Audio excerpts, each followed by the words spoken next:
सुनील साजन जी, आपने 3 मुद्दे उठाए, तीनों मुद्दों पर आइए सिलसिलेवार बात करते हैं। 1 सेकंड रुक जाए ना। आपने कहा योगी जी इन मुद्दों पर 3 दिन से बोल रहे हैं। अरे सुनील जी, प्रेम शुक्ला जी आपके इन सवालों का जवाब दे देंगे, बस इतना बता दीजिए। चलिए पहले नौकरी के विषय में आपसे पूछ लूं, उसके बाद बिजली के विषय में भी पूछूंगी, स्कूलों के विषय में भी पूछूंगी।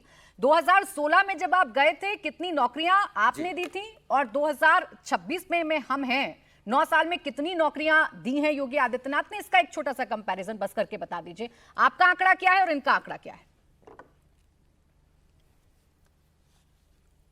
देखिए, आंकड़े तो सरकार के पास सार्वजनिक हैं।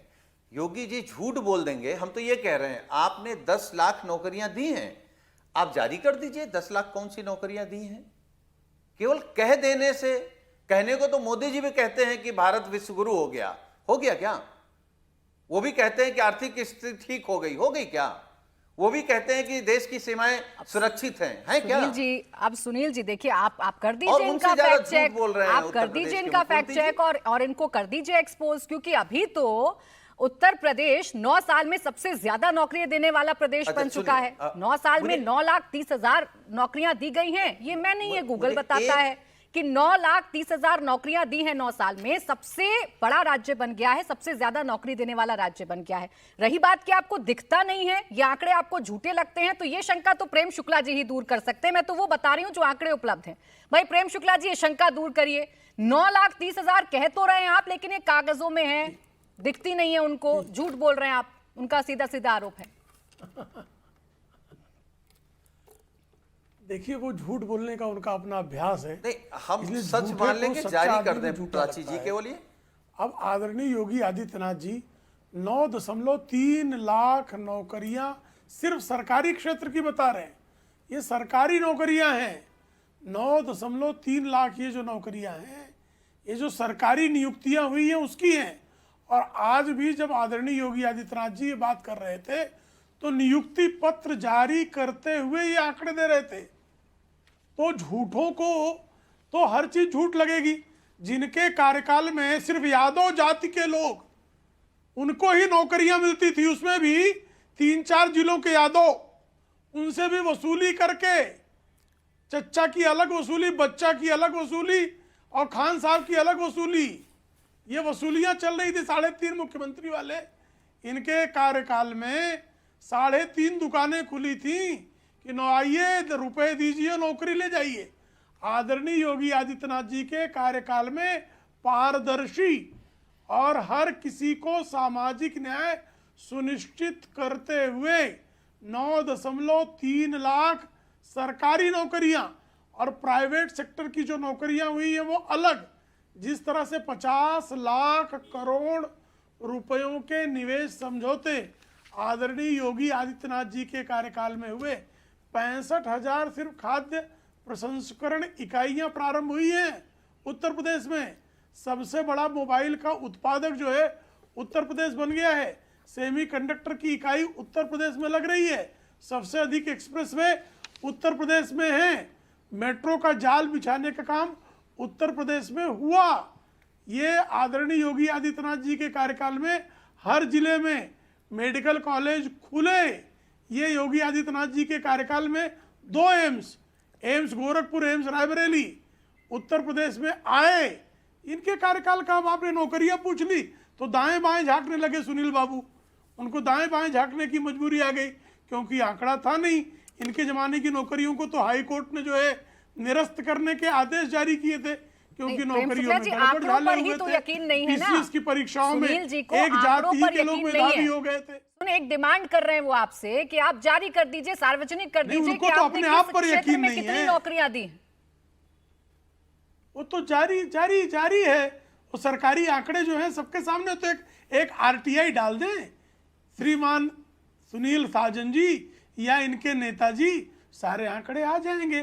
किस विभाग में कितनी नौकरियां हुई हैं, कब हुई हैं, कैसे हुई हैं, किन परीक्षाओं के माध्यम से हुई है, क्या तरीका अपनाया गया, कैसे वो पारदर्शी हैं, कैसे वो सामाजिक न्याय सुनिश्चित करने वाली है। ये सारा आंकड़ा आ जाएगा।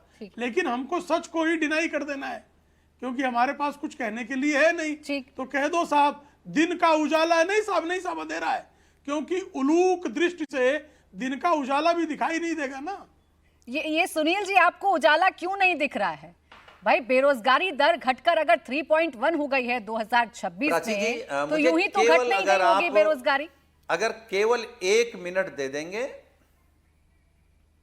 प्राची जी मुझे केवल 1 मिनट दे देंगे, मैंने इनके सारे पॉइंट लिखे हैं जो भ्रामक प्रचार ये कर रहे हैं, 1 मिनट में खत्म हो जाएगा।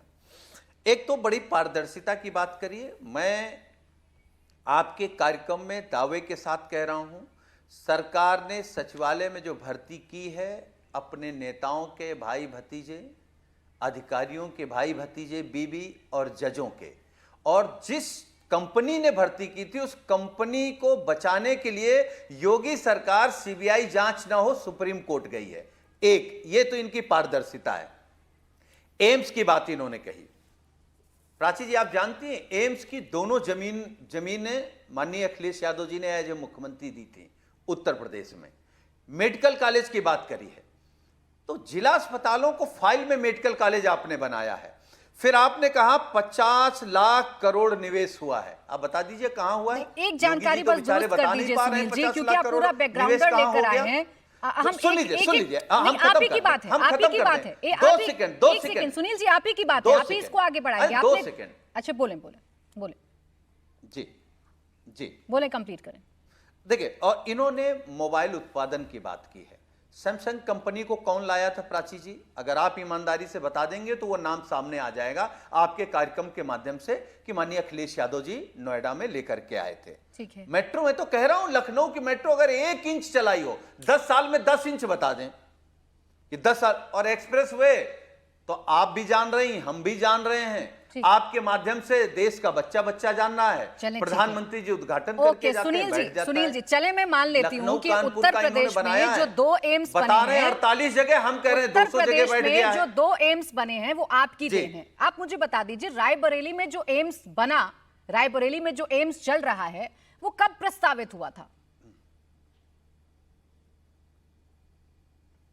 ठीक बात। देखिए प्राची जी, मैंने कहा कि जो 2 एम्स बने, एक रायबरेली और गोरखपुर, दोनों की जमीन एज मुख्यमंत्री माननीय मैं यही पूछ रही हूँ आपसे सुनील जी, मैं यही पूछ रही हूँ आपसे। समझ लीजिए, अरे मैं यही पूछ रही हूँ आपसे, रायबरेली का जो एम्स है, रायबरेली में जो एम्स बनना था, जो बनकर तैयार हो गया है, जो बीजेपी अपने खाते में चढ़ा रही है, आप कह रहे हैं कि इनके खाते में नहीं, आपके खाते में चढ़ेगा, मुझे बता दें इसके लिए जमीन का। कांग्रेस की देन है, दोनों एम्स कांग्रेस की देन है, और उत्तर प्रदेश में माननीय अखिलेश यादव जी ने जमीन दी है। इसीलिए पूछ रही हूँ, मेरी जानकारी दुरुस्त कर दीजिए। जो रायबरेली वाला एम्स है, ये कब प्रस्तावित हुआ था? ये कब यूपीए गवर्नमेंट ने इसको कब प्रस्तावित किया था? मनमोहन सिंह जी की सरकार में हुआ है, वो प्रधानमंत्री थे उत्तर प्रदेश में, अखिलेश यादव मैं बता देती हूँ आपको, 2012 से 2013 के बीच में प्रस्तावित हुआ था, तो और 2016 तक आपकी सरकार थी। एक ईंट नहीं रखी गई थी सुनील साजन जी। इतने गंभीर थे आप रायबरेली एम्स के लिए, और आप कह रहे हैं कि आपके खाते में चढ़ना चाहिए, बीजेपी वालों के में नहीं। सुन लीजिए हाँ बोले। देखिए सुन लीजिए, हाँ। प्राची जी, बिल्कुल, उत्तर प्रदेश सरकार का काम था जमीन देना। क्या हमने जमीन देने में देरी की थी क्या? कब दी थी आपने? किसी से कब दी थी आपने? आप तो यूपीए सरकार में समाजवादी पार्टी के नेता आदरणीय अखिलेश यादव जी डेवलपमेंट को लेकर के कोई समझौता नहीं करते। अच्छा चलिए, यूपीए सरकार को समर्थन दे रहे थे आप।